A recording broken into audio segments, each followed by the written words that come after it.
વિશ્વમાં દર વર્ષે 2 લાખ લોકો પીવાના પાણીની સમસ્યાના લીધે મૃત્યુ પામે છે. તેઓને પીવાનું શુદ્ધ પાણી મળતું નથી. આપણા ઘરમાંથી સુએજ એટલે કે જે દૂષિત પાણી નીકળે છે તેને શુદ્ધ કરવાનો એક ટ્રીટમેન્ટ હોય છે, જેને કહેવાય છે વેસ્ટ વોટર ટ્રીટમેન્ટ પ્લાન્ટ. તો ચાલો જોઈએ, આપણા શાળાની બહેનોએ પ્લાન્ટ બનાવ્યો છે. નમસ્તે, વેલકમ ટુ બિગ બેંગ 1.0.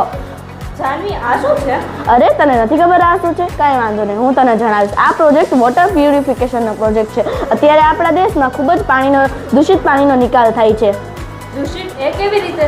એટલે કે સાબુના ફીણવાળું પાણી, તેલી કણોવાળું પાણી, એટલે કે જે ખાડ કૂવા અને બાથરૂમ, ટોયલેટ, શૌચાલયમાંથી નીકળતું પાણી કે જે ગટરમાં ભેગું થાય છે તેને આપણે રીયુઝ કેવી રીતે કરી શકીએ તે આ પ્રોજેક્ટ દર્શાવશે. અચ્છા, પાણીને રીયુઝ કરવાનું છે. હા, આવે છે પથ્થર એ આ દૂષિત પાણીનો નાનો મોટો કચરોને દૂર કરે છે અને પાણીને આગળ મોકલે છે. આ છે કોલસો, જે ગંધારા પાણીનો ગંધને દૂર કરે છે અને તેનો રંગ બદલાવે છે. પછી આવે છે રેતી છે તે નાના મોટા કચરાને દૂર કરીને તેમાંથી બેક્ટેરિયાને દૂર કરે છે.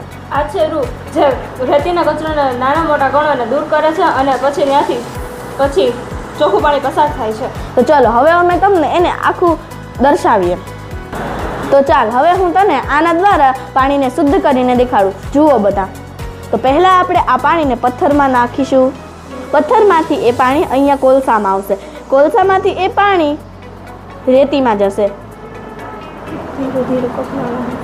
રેતીમાંથી એ પાણી આગળ રૂમાં જશે. જુઓ તમે બધા.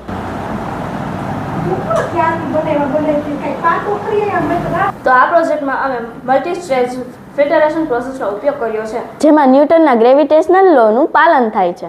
Thank you.